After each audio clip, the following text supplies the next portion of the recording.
Hello friends, कल हम लोगों ने बौद्ध धर्म के बारे में पढ़ा था। ठीक है, तो आज की क्लास में हम महमूद गजनबी के बारे में पढ़ेंगे। तो ज़्यादा टाइम वेस्ट ना करते हुए, ये टॉपिक बड़ा है तो हम क्लास स्टार्ट करते हैं। महमूद गजनबी गजनी का शासक था जिसने 1971 में 1030 AD तक शासन किया। भारत में धन संपत्ति बहुत थी। जिन बच्चों की हिस्ट्री स्ट्रांग होगी या जिन बच्चों ने हिस्ट्री ज़्यादा डीप में पढ़ी होगी, सो उन्हें पता होगा कि मतलब भारत में धन संपत्ति बहुत थी और इसीलिए इस पर आक्रमण भी बहुत बार किया जा चुका है।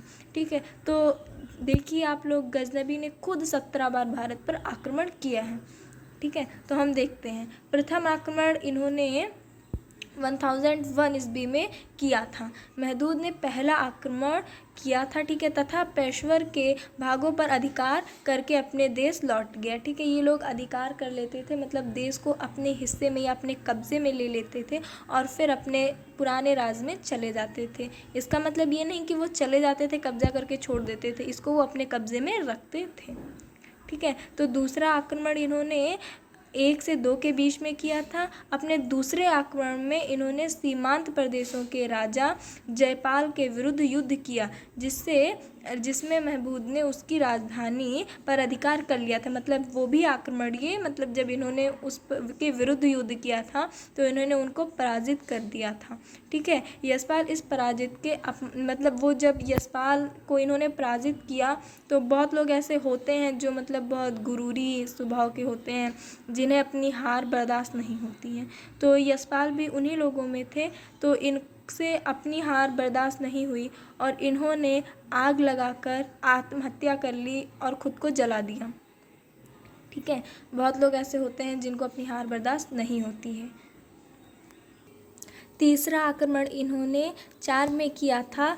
अब मैं लास्ट का वर्ड केवल बोल रही हूँ। ओके, बाकी सन मैंने नोट करके रखा है, सो आप लोगों को प्रॉब्लम भी नहीं होगी। फिर इन्होंने उच्च के शासक वारिजा को दंडित करने के लिए आक्रमण किया। ठीक है, महबूब के भय के कारण वह सिंध नदी के किनारे जंगल, देखिए बहुत लोग ऐसे होते हैं जिनका दूर दूर तक मतलब वो होता है। इन्होंने कई लोगों पर, कई राज्यों पर और 17 बार आक्रमण किया था और ये बहुत मतलब ये सारे मतलब जीते हुए थे युद्ध, तो इनसे लोग डरते भी थे और इनके भय से ही वारिज किनारे जंगल में शरण लेने को भागा और अंत में उसने आत्महत्या कर ली। इससे पहले भी हमने एक जयपाल के बारे में पढ़ा था, उन्होंने भी हत्या ही कर ली थी। ठीक है, और इन्होंने भी वही किया, इन्होंने भी अपनी हत्या कर ली। ठीक है, चौथा आक्रमण इन्होंने 5 में किया। ठीक है, मैं लास्ट का वर्ड केवल बोल रही हूँ, मैं फिर रिपीट कर रही हूँ, बाकी सन पूरा नोट है। ठीक है, तो इन्होंने तब मुल्तान के शासक पर किया था। ठीक है, मार्च में इन्होंने आक्रमण किया था। इस आक्रमण के दौरान आनंदपाल को पराजित कर दिया। इन्होंने आनंदपाल को भी उस युद्ध में पराजित कर दिया था और बाद में इन्होंने उनको हरा कर अधीनता स्वीकार करने के लिए बाध्य कर दिया। ठीक है, जैसे हम किसी को हरा दें फिर उससे माफ़ी मंगवाएं, ठीक है, कि हाँ मतलब उससे खुद कबूल करवाएं कि हाँ उसने अपनी हार मान ली है। खैर ये स्ट्रांग थे, इनके अंदर इतना गुरूर नहीं था, इन्होंने आत्महत्या अपनी नहीं की। ठीक है, सो हम 5वें आक्रमण पर चलते हैं। देखिए बच्चों, मैं आप लोगों को सिर्फ समझा रही हूँ, बाकी चीज़ें मैंने नोट कर रखी है, आपको नोट्स से नोट कर लेना है। बाकी जो चीज़ें मुझे ऐसे लगता है जो आपको समझा देना चाहिए, तो मैं बस उन चीज़ों को समझा रही हूँ। अगर आप लोग कहेंगे कि मैं एक एक वर्ड को डीपली जाकर समझाऊँ तो आप प्लीज़ मुझे कमेंट में बता देना, तो मैं आपको एक एक चीज़ को डीपली भी समझा दूँगी, मुझे कोई प्रॉब्लम नहीं है। पर मैंने शब्दों को इतना आसान करके लिखा है कि अगर आप एक बार वीडियो देख लेंगे, जो मैं बोल रही हूँ सिर्फ उसको सुन लेंगे और दोबारा आप खुद से पढ़ लेंगे, तो मुझे ऐसा लगता है कि आपको समझ में आ जाएगा। ठीक है, तो अब हम ज़्यादा टाइम ना वेस्ट करते हुए 5वां आक्रमण देखते हैं। ठीक है, 5वां आक्रमण इन्होंने कहाँ किया था? पंजाब में। ठीक है, महमूद ने जयपाल के पुत्र, देखिए पहले जयपाल पर किया, अब उसके पुत्र की बारी, सुखपाल को नियुक्त किया था। ठीक है, मतलब जयपाल का जो इन्होंने राज मतलब उसे पराजित करके लिया था, उस पर इन्होंने इसके पुत्र को सुखपाल को नियुक्त किया। ठीक है, सुखपाल ने इस्लाम धर्म को ग्रहण कर लिया। ठीक है, उसे नौना शाह कहा जाने लगा था। ठीक है, अरे 7वीं ईस्वी में सुखपाल ने अपनी स्वतंत्रता की घोषणा कर दी। स्वतंत्रता मतलब आज़ादी। ठीक है, उसने क्या किया, उसने अपने आज़ादी की घोषणा कर दी। घोषणा मतलब उसे इंग्लिश में अनाउंसमेंट बोलते हैं। ठीक है, तो फिर उसने महमूद ने क्या किया, फिर उसने आक्रमण कर दिया और सुखपाल को बंदी बना लिया। ठीक है, क्योंकि भाई उसने उस पर कब्जा कर रखा था। ठीक है, अगर इसने नियुक्त कर दिया तो उसने अपनी स्वतंत्रता की घोषणा कर दी, एक इस्लाम धर्म ग्रहण कर लिया।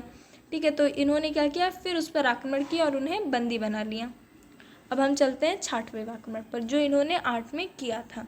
ठीक है, महमूद ने 8वें में छठे आक्रमण में नगरकोट के विरुद्ध हमले को मूर्तिवाद के अब हम इनका 6वां आक्रमण देखते हैं। इन्होंने 8 में किया था, जो इन्होंने नगरकोट के विरुद्ध हमलों को मूर्तिवाद के विरुद्ध पहली जीत बताई जाती है। मतलब ये इनकी पहली महत्वपूर्ण जीत थी। ठीक है, तो अब हम 7वें आक्रमण पर चलते हैं, जो इन्होंने 9वीं ईस्वी में मतलब किया था। इस आक्रमण में महमूद ने अलवर राज्य के नारायणपुर पर विजय प्राप्त की मतलब उनको फिर इन्होंने पराजित कर दिया और उस राज्य पर विजय प्राप्त कर ली। अब इन्होंने ये आक्रमण 10वें ईस्वी में किया था। इस आक्रमण में महमूद ने दाऊद को पराजित कर मुल्तान के शासक को सदा के लिए अपने अधीन कर लिया था। फिर इन्होंने पराजित ही किया, लेकिन ये लोग भाई स्ट्रांग थे, इन्होंने आत्महत्या तो नहीं की। ठीक है, चलिए अब 9वां देखते हैं, जो इन्होंने 13वीं ईस्वी में किया था। ठीक है, महमूद ने नवो अभियान में थानेश्वर पर आक्रमण किया। अब नॉर्मल सी बात है, इन्होंने इसको भी अपने अधीन ही कर लिया होगा। ठीक है, 10वें आक्रमण 13वां, ये भी उन्होंने 13 में ही किया था। महमूद ने 10वें आक्रमण में नंदशाह पर किया। हिंदुशाही शासक आनंद पाल ने नंदशाह को अपनी नई राजधानी बनाया। वहाँ का शासक त्रिलोचन पाल था। त्रिलोचन पाल ने वहाँ से भाग कर कश्मीर में शरण ली। जैसा कि अभी हम लोगों ने 3रे आक्रमण में पढ़ा था, वारिज ऐसा ही कोई था जिसने भागकर, उसने भी जंगल में शरण ली थी। इन्होंने भी कुछ वैसा ही किया। ठीक है, तो नॉर्मल सी बात है, अगर ये भी भाग लिए तो फिर यहाँ पर भी उसी का शासन हुआ। ठीक है, आगे चलते हैं। 11वां आक्रमण, जो 15वीं ईस्वी में इन्होंने किया था।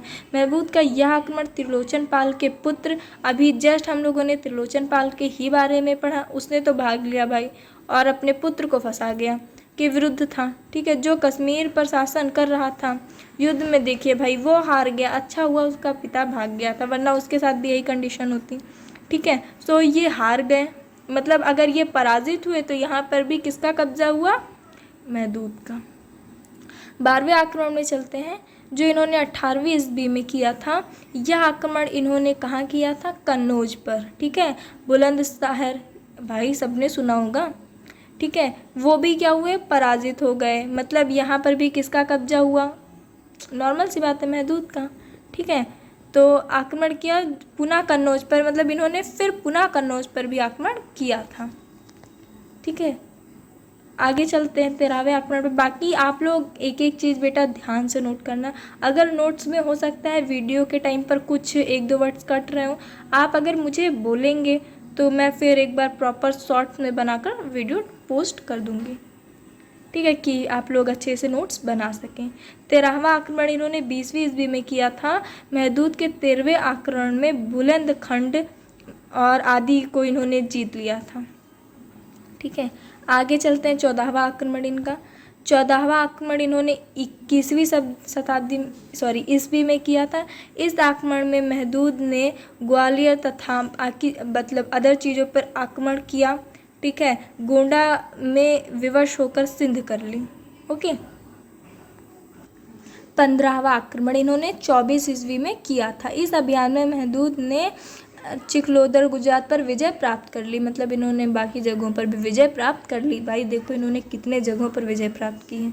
16वां आक्रमण इन्होंने 25वीं ईस्वी में किया था। इस अभियान में इन्होंने सोमनाथ को निशाना बनाया। सोमनाथ एक मंदिर का नाम है, शायद बहुत बच्चे सुने होंगे या फिर मेरे ख्याल से सब बच्चे जानते होंगे। यह अभियान सर्वाधिक महत्वपूर्ण था। सोमनाथ पर विजय प्राप्त करने के बाद उसने वहाँ के प्रसिद्ध मंदिरों को तोड़कर अपार प्राप्त किया। ठीक है, इस मंदिर को टूटते समय लगभग बहुत ब्राह्मणों और हिंदुओं का कत्ल हुआ था। भाई अगर कोई मंदिर वगैरह तोड़ेगा तो सब लोग बोलेंगे, ठीक है। सबने अपने हक की लड़ाई लड़ी, पर जिसने इतने चीज़ों पर विजय प्राप्त करके रखा था मतलब वो फिर बहुत ताकतवर स्ट्रांग इंसान रहा होगा। सो वो लोग जीते नहीं, इन्होंने मंदिरें तोड़ाई, ठीक है। और बहुत मुद्राएं वगैरह भी वहाँ से इन लोगों ने प्राप्त की थी, जिनमें बहुत सारे हिंदुओं और ना जाने कितने ब्राह्मणों का कत्ल हुआ मतलब हत्या हुई। इसे आम भाषा में बोले तो उन्हें मार दिया गया, ठीक है। आगे चलते हैं। 17वां आक्रमण जो इन्होंने 27वीं ईस्वी में किया था, यह मेहदूद का अंतिम आक्रमण था। यह आक्रमण सिंध और सुल्तान के तटीय, यह इनका अंतिम आक्रमण था, ठीक है। और जिससे मतलब ये हार गए, ठीक है। और हारने के बाद ये संतुष्ट हो गए, मतलब फिर इन्होंने आगे आक्रमण नहीं किया। ये इनका लास्ट आक्रमण था, यहीं तक इनकी स्टोरी थी। इनके 17 के 17 आक्रमण मैंने आप लोगों को समझा दिए हैं। अब नोट करना और उसको पढ़ना अच्छे से, ये आपका काम है, ठीक है। अगर आपको कहीं कन्फ्यूज़न है आप मुझे कमेंट में बताएं। चैनल को लाइक कर दें, सब्सक्राइब कर दें। Thank you.